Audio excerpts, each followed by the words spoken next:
कवने नगरिया अरे बजवा बाजो हरदिया तोरा लागो होगे।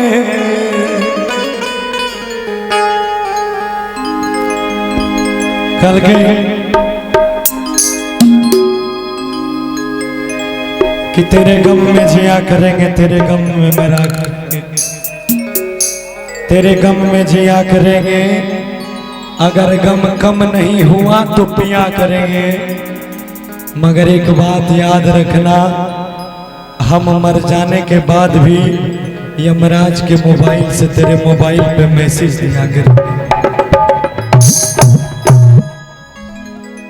कि गेजान से तू तय दूसरा के अंगना चल जबे पगली। हमर तो दुनिया आप वीरान भे जेते, लेकिन जाइत जाइत तोरा से यहाँ पूछबो कि कवने नगरिया आज बजवा बाजो हरदिया तोरा लागो होगे। कि जन के सुनी के कर जाए हमर फाटो हो दर्दिया कोई नहीं बाटो होगे। कि पूरब नगरिया बजवा बाजो हरदिया हमारा लागो, हरदिया हमारा लागो रे। जानू रे घरवा के लोगवा कठोरवा मरौआ बैठी डाटो रे।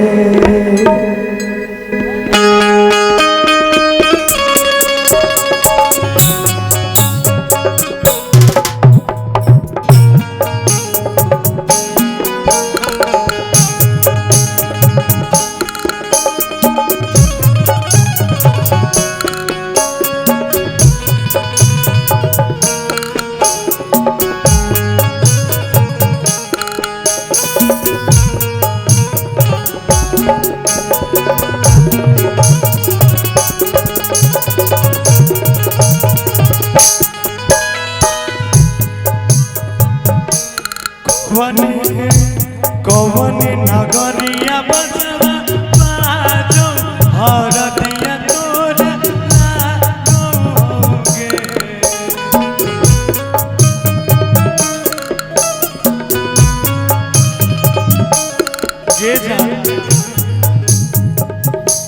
कवने नगरिया बजवा बाजो हरदिया तोरा लागो, हरदिया तोरा लागो होगे।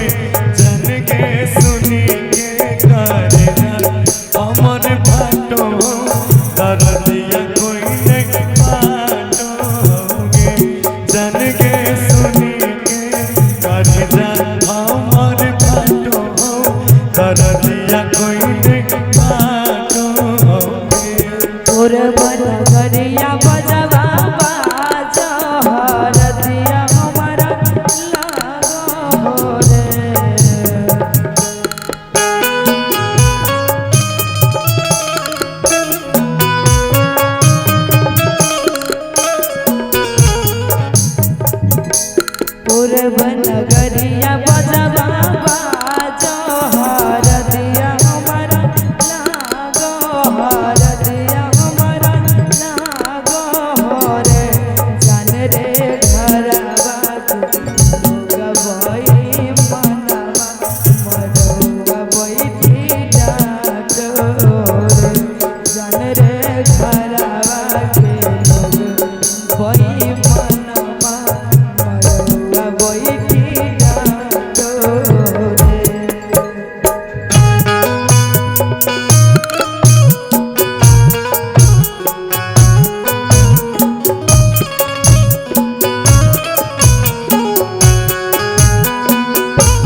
कि कितनी आसानी से कह दिया तुमने कि मुझे भूल जाओ, कितनी आसानी से कह दिया तुमने कि मुझे भूल जाओ। अरे जालिम ये क्यों नहीं कह दिया कि बहुत जी लिए अब फांसी के फंदे पे भूल जाओ। ये जान तू तो अपना पिया के अंगना में जिंदगी बीतेबे, हमर तो दुनिया वीरान भ जेते। काई छे आके जखानी धरई जइतौ तोरे संग बनिया।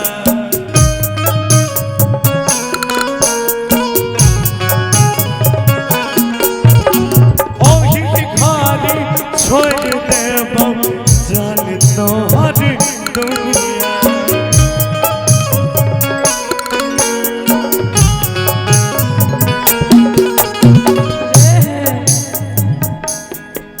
अरे बुझे माजा बुरी हमर नया सुर रे।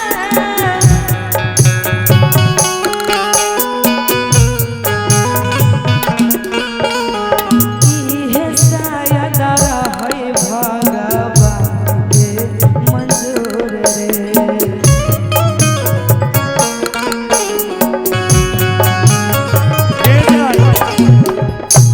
काठ के करे जावा बनैले भी दया नहीं आगोगे।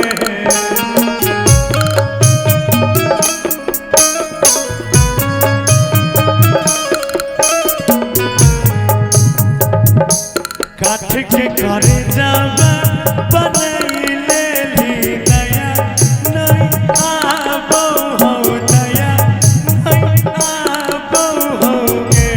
जन के सुनी के करे जा अमर बनोई, दरदिया कोई नहीं मानोगे। रे घरवा के कोई मनवा बैठी चोरे।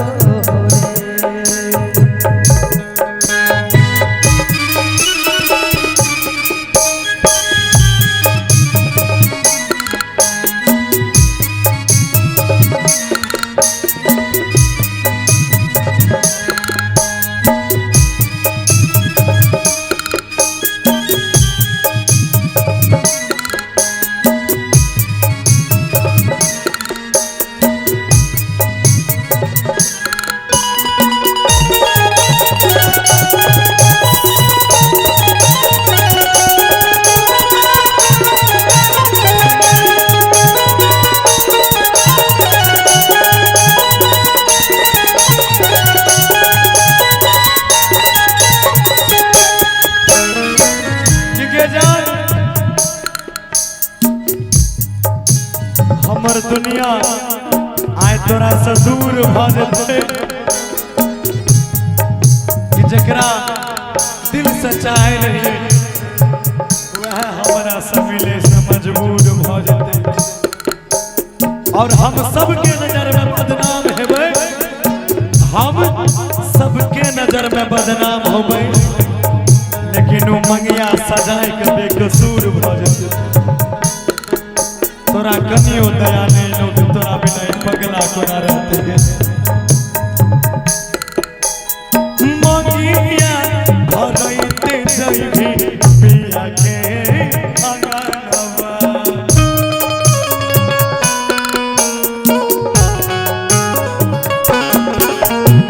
तोरे संग चल जइबौ हमहु सब संगवा।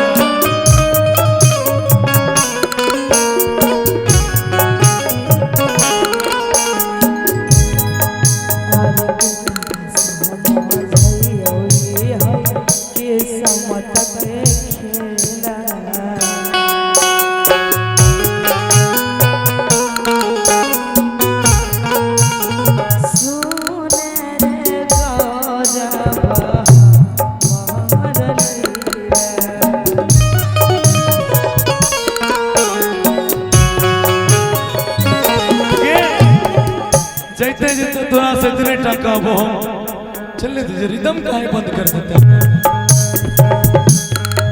कि जैसे जैसे तोरा से तने टकाबो तोरा बिना कुछ नहीं भागो हो कुछ नहीं भागो होगे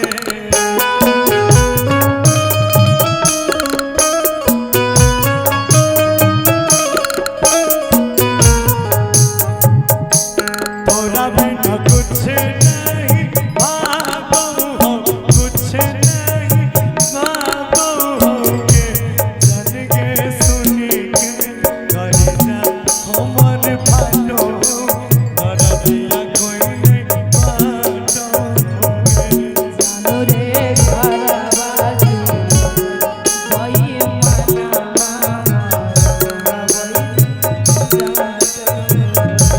जन के सुनी के करना हमर भालो करदिया कोई नहीं बाटो